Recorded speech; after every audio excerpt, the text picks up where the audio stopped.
সুধী বৈষ্ণব ভক্তবৃন্দ, ভক্তিপূর্ণ প্রণাম রইল আপনাদের চরণে। প্রণাম জানাই আমি শ্রী গুরুদেবের চরণে। প্রণাম জানাই অনন্ত কোটি বিশ্বব্রহ্মাণ্ডের নায়ক শ্রী ব্রজেন্দ্র নন্দ নন্দনের চরণে। সুধী বৈষ্ণব ভক্তবৃন্দ, পর্যায়ক্রমে আমরা চলে এসেছি শ্রীমদ্ ভগবদ গীতা 6ষ্ঠ অধ্যায় ধ্যান যোগ 12 নং শ্লোকে। আসুন আমরা উপনীত হই।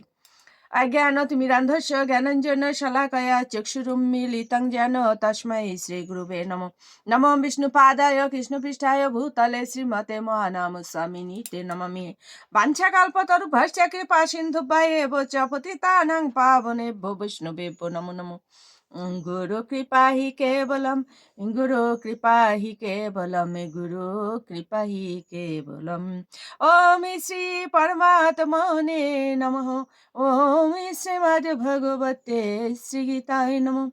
নারায়ণং নমস্কৃত নারায়ণ চৈব নারোত্তমম দেবীং সরস্বতীং ব্যাসং ততো জয়মুদীরয়েৎ মুখং করোতি বাচলং পঙ্গুং লঙ্ঘয়েতে গিরিম येत् कृपातमहं वन्दे परमानन्द माधवम्।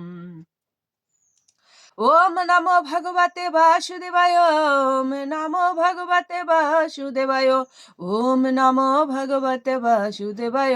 श्रीमद् भगवते श्रीगीताय नमो, श्रीगीताय नमो, श्रीगीताय नमो।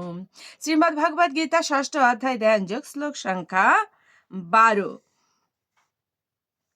তত্র একাগ্রম মনঃ কৃতা ইয়ত চিত্ত ইন্দ্রিয় ক্রিয়ঃ উপবিশ্য আসনে যঞ্জাত ইয়গম আত্ম বিশুদ্ধয়ে।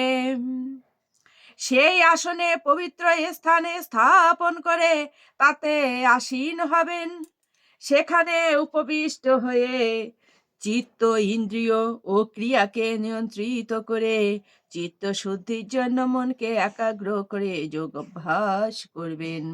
সুধী বৈষ্ণব ভক্তবৃন্দ, এখানে বলা হয়েছে, ভগবান বলছেন যে গতদিন আমরা যে শ্লোকটা শ্রবণ করেছিলাম তার অনুবাদে বলা হয়েছে, তারই কিয়দংশ মানে বাকি অংশ 12 নং শ্লোকে যেমন বলা হয়েছিল, যোগ অভ্যাসের নিয়ম এই যে কুশাসনের উপর মৃগ চর্মের আসন, তার উপরে বস্ত্র আসন রেখে অত্যন্ত উঁচুও না আবার অত্যন্ত নিচুও না, এমন করে সেই আসনে পবিত্র স্থানে স্থাপন করে তাতে আসীন হবেন। এমন স্থানে সেখানে কি করতে হবে?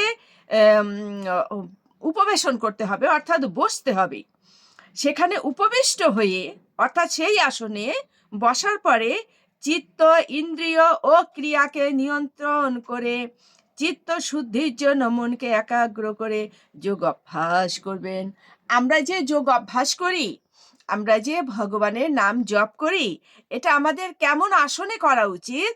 ভগবান এই 6ষ্ঠ অধ্যায়ে 11 এবং 12 নং শ্লোকে সেটা স্পষ্টভাবে বলেছেন। সুধী বৈষ্ণব ভক্তবৃন্দ, এটা আমাদের অত্যন্ত গুরুত্বপূর্ণ দুটো শ্লোক। আমি গতদিন বলেছি 11 নং আর আজকে 12 নং। তো এই দুটো শ্লোকেরই অনুবাদটা এটা জানলে আমাদের কাছে একেবারে স্পষ্ট হয়ে যায়। আমি আবারও বলছি, শ্রবণ করুন। যোগ অভ্যাসের নিয়মটা কি? ভগবান বলছেন ওনার শ্লোকে অনুবাদ এটা, যোগ অভ্যাসের নিয়ম এই যে কুশাসনের উপর মৃগচর্মের আসন। কুশের আসন, আমরা অনেকেই কুশের আসন চিনি। তো সেই কুশের আসনের উপরে মৃগচর্ম অর্থাৎ হরিণের চামড়ার যে আসন, সেই আসন রাখতে হবে। তার উপরে বস্ত্র আসন, তার উপরে একটা বস্ত্রের আসন রাখতে হবে। রাখার পরে সেই আসনটা কেমন হবে?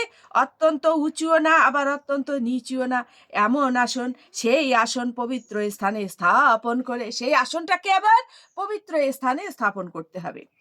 স্থাপন করে সেখানে বসতে হবে উপবিষ্ট হয়ে চিত্ত ইন্দ্রিয় ক্রিয়াকে নিয়ন্ত্রিত করে চিত্ত শুদ্ধির জন্য অর্থাৎ মনকে শুদ্ধ করার জন্য একাগ্র চিত্তে যোগ অভ্যাস করতে হবে। সুধী বৈষ্ণব ভক্তবৃন্দ, আমার চ্যানেলে অর্থাৎ শর্ট যে ভিডিওগুলো আছে ওখানে আসন পবিত্র করার মন্ত্র আছে। অবশ্যই আমরা সেই মন্ত্র দিয়ে আসন পবিত্র করতে পারি। এখন যদি আমাদের কুশের আসন না থাকে বা মৃগচর্মের আসন না থাকে, তখন আমরা কি করতে পারি? উলের আসন অনেকের ঘরে আছে, উলের আসন অতি পবিত্র। উলের আসন অথবা কম্বলের আসন, এটা আমরা স্থাপন করে মন্ত্র দ্বারা সেটাকে শুদ্ধ করে বসে আমরা কি করতে পারি? যোগ অভ্যাস করতে পারি। বা আমরা তো পুজো অর্চনা বা জপ তপের সময় আসন ব্যবহার করি, সেই আসনটা আমরা এভাবে ব্যবহার করতে পারি। আর যদি আমরা কুশের আসনের উপর মৃগচর্মের আসন, তার উপরে বস্ত্র আসন রেখে আমরা যোগাভ্যাস করতে পারি, সেটা অতি উত্তম। সুধী বৈষ্ণব ভক্তবৃন্দ, এ পর্যন্তই। তো আসুন আমরা মাহাত্ম্য বলে বিশ্রামে চলে যাই। ওম শ্রী পরমাত্মনে নমঃ। ওম শ্রীমদ্ ভগবতে শ্রীগীতায় নমঃ।